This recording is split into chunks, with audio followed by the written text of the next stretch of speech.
Salut à tous, bienvenue sur notre chaîne pour une nouvelle vidéo. Dans cette vidéo, on va vous parler de l'arche de Noé et vous donner quelques faits qui nous empêcheront de découvrir si l'arche avait vraiment existé. Sans perdre de temps, on commence. Depuis plus d'un siècle, certains cherchent ce navire de l'Ancien Testament qui aurait permis de survivre au déluge.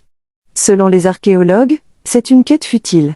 L'arche de Noé est l'une des histoires les mieux connues et les plus captivantes de l'Ancien Testament. Après avoir créé les humains, Dieu est si mécontent d'eux qu'il fait s'abattre sur la terre un déluge, n'épargnant rien ni personne pour les réduire à néant, à une exception notable, et en état de naviguer. Toutefois, le patriarche biblique Noé, sa famille et une paire de chaque animal de la planète qui parviennent à survivre au déluge grâce à un gigantesque navire en bois. Pour les personnes qui pensent que les événements relatés dans la Bible sont exacts d'un point de vue historique, la chasse aux indices archéologiques confirmant l'existence de l'arche de Noé est tout aussi captivante, et elle inspire certains fidèles intrépides à passer au peigne, fin les flancs du mont Ararat, en Arménie, ainsi que d'autres lieux, dans le but d'y déceler des traces du navire en bois.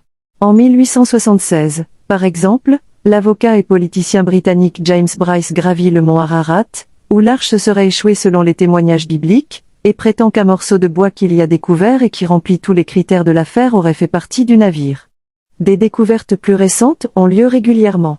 Qu'il s'agisse d'un optométriste qui rapporte avoir vu l'arche dans une formation rocheuse au sommet de la montagne, dans les années 1940 ou encore de pasteurs évangéliques qui ont affirmé y avoir découvert du bois pétrifié au début des années 2000. Les histoires de crues et de personnes leurs survivants existaient déjà avant la Bible hébraïque, dont les plus anciennes parties auraient été écrites au 8e siècle avant notre ère.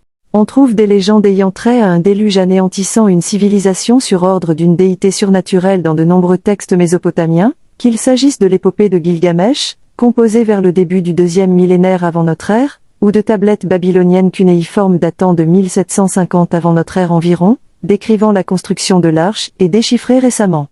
Mais serait-il possible que ces mythes de submersion soient fondés sur des faits ?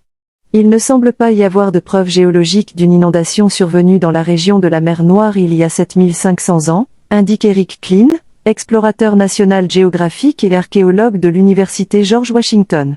Les scientifiques sont en désaccord quant à l'ampleur de cet événement, de même que les historiens divergent quant au fait que ces écrits eussent pu être inspirés de faits réels. Il semble plus probable que des crues aient eu lieu à divers endroits et à différentes époques, et que ces événements se soient naturellement frayé un chemin dans les traditions orales et écrites du monde. Pour compliquer les choses encore un peu plus, les spécialistes ne parviennent pas à s'accorder sur la localisation précise de l'arche de Noé donnée par la Bible hébraïque. Selon la Genèse, l'arche s'arrêta sur les montagnes d'Ararat. Il s'agit ici de montagnes situées dans l'ancien royaume d'Urartu, région qui englobe aujourd'hui l'Arménie et certaines parties de l'est de la Turquie et de l'Iran, et non du sommet unique et emblématique qui porte le même nom de nos jours. Il n'existe aucun moyen de savoir exactement où cela s'est produit dans l'antique Proche-Orient, affirme Jody Magness. D'ailleurs, selon Eric Klein et Jody Magness, même si des artefacts de l'arche ont été ou venaient à être découverts, on ne pourrait jamais les associer de manière certaine à des événements historiques. Nous n'avons aucun moyen de placer Noé, s'il a vraiment existé, ni le déluge, s'il y en a vraiment eu un, dans le temps et dans l'espace, insiste Jody Magness. La seule façon de le savoir serait de découvrir une écrite antique-authentique.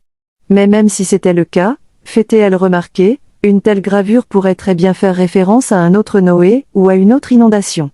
Cela n'a pas empêché la prolifération d'une pseudo-archéologie qui tient la Bible pour une vérité littérale. Ces recherches infructueuses sont souvent entreprises par des partisans du créationnisme jeune Terre, croyance selon laquelle la Terre n'aurait que quelques milliers d'années, et ce en dépit de toutes les preuves qui indiquent le contraire. Les groupes de ce genre se servent de preuves archéologiques séculières, pour soutenir leur interprétation littérale des Écritures, et balaient d'un revers de main les preuves indiquant le contraire ou tentent de les réfuter. Mais leur tactique varie, l'organisation Answers in Genesis, qui s'autoproclame ministère d'apologétique ayant pour objet des questions scientifiques, et qui gère un parc d'attractions sur le thème de l'arche de Noé dans le Kentucky, reconnaît l'omniprésence de mythes de submersion avant l'Ancien Testament et concède même que l'arche ne pourra jamais être découverte. Nous ne nous attendons pas à ce que l'arche ait survécu et qu'il soit possible de la trouver au bout de 4350 ans, déclare Andrew A. Snelling, directeur des recherches chez Answers in Genesis. Ce géologue tente de prouver depuis des décennies que la Terre est plus jeune que ne le dit la science. Toutefois, la raison pour laquelle Andrew A. Snelling pense que l'arche ne pourra jamais être découverte, n'est pas la même que celle avancée par les archéologues. Comme il n'y avait aucun arbre mature, que Noé et sa famille aient pu couper pour construire de quoi s'abriter après être descendus de l'arche, on a toutes les raisons de penser qu'ils ont démantelé l'arche, dont ils n'avaient plus besoin, pour en récupérer le bois, explique-t-il.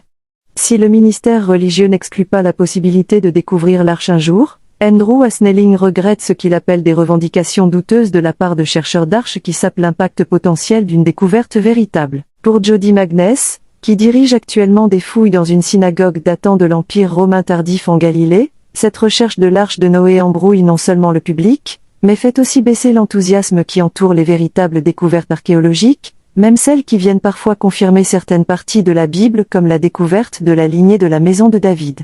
Nous en savons beaucoup sur le monde biblique, et c'est très intéressant, commente-t-elle.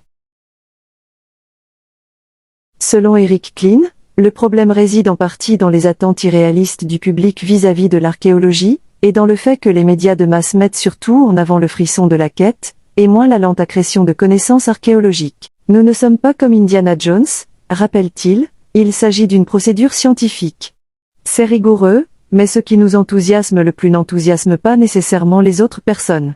Eric Klein relate que dans ses jeunes années, il a largement usé de son temps et de son énergie pour réfuter les prétendues preuves bibliques qui ravissent le public année après année. Mais il a fini par abandonner et se concentre désormais sur ses expéditions et sur la vulgarisation de ses recherches auprès de ceux qui sont prêts à accepter les résultats de la méthode scientifique. Les gens vont croire ce qu'ils ont envie de croire, déplore-t-il. Cela n'est pas près de changer. Entre-temps, il s'est donc focalisé sur la mise au jour d'un palais cananéen du XVIIIe siècle avant notre ère sur le site archéologique de Tel Kabri, dans le nord de l'Israël. Après une suspension des fouilles à cause de la pandémie de Covid-19, il prévoit d'y retourner l'été prochain pour poursuivre l'exhumation d'un sol en plâtre peint sur ce site mentionné dans l'Ancient Testament.